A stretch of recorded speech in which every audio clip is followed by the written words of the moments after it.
கையல் சரி இன்னைக்கு எபிசோட் எப்படி போகுது நடக்கும் பாப்பா. இன்னைக்கு எபிசோட் என்ன காட்டுறாங்கன்னா, வேதவள்ளி காரில் வர்றாங்க. இது அன்பு கையிலும் பார்த்துட்டாங்க. ஒன்றுக்கே வேதவள்ளி பார்த்து பேசுகிறாங்க.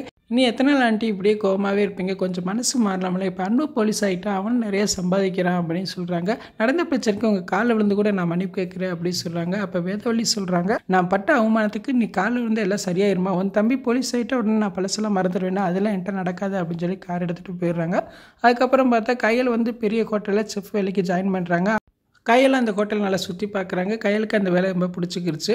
அதுக்கப்புறம் பார்த்தா மூர்த்திக்கு கடை வைக்கிறதுக்காக கடையெல்லாம் க்ளீன் பண்ணிக்கிட்டு இருக்காங்க. அப்போ தானே மூர்த்தி கால் பண்ணுறாங்க, எப்போங்க வருவீங்க அப்படின்னு கேட்குறாங்க. அப்போ மூர்த்தி சொன்னால், நான் வந்துட்டு ஒரே தான் 1 மாதம் வேலை பார்த்துட்டு சம்பளத்தை வாங்கிட்டு உடனே வந்துடுறேன் அப்படின்னு சொல்லிக்கிட்டு இருக்கா. பிறகு வீட்டுக்கு வரமே கையல்கிட்ட மூர்த்தி கால் பண்ண விஷயத்த சொல்கிறாங்க. அப்போ கையல் சொல்கிறாங்க, எனக்கு வேலை ரொம்ப பிடிச்சிருக்கு, நான் ஹோட்டலில் வேலைக்கு ஜாயின் பண்ண போகிறேன் அப்படின்னு சொல்கிறாங்க. எப்போ ஜாயின் பண்ண சொன்னாங்க அப்படின்னு எள்ளி கேட்குறாரு. நாளைக்கே ஜாயின் பண்ண சொல்லிட்டாங்க அப்படிங்கிறாங்க. உடனே குடும்பமே சந்தோஷப்படுறாங்க. அப்படியே எபிசோட் முடிச்சிட்டாங்க. நாளைக்கு எபிசோட் எப்படி இருக்கும் பார்த்து பேசுவோம். இந்த வீடியோ பிடிச்ச மாதிரி லைக் கொடுங்க, மறக்காமல் சப்ஸ்கிரைப் பண்ணுங்கள். தேங்க்யூ.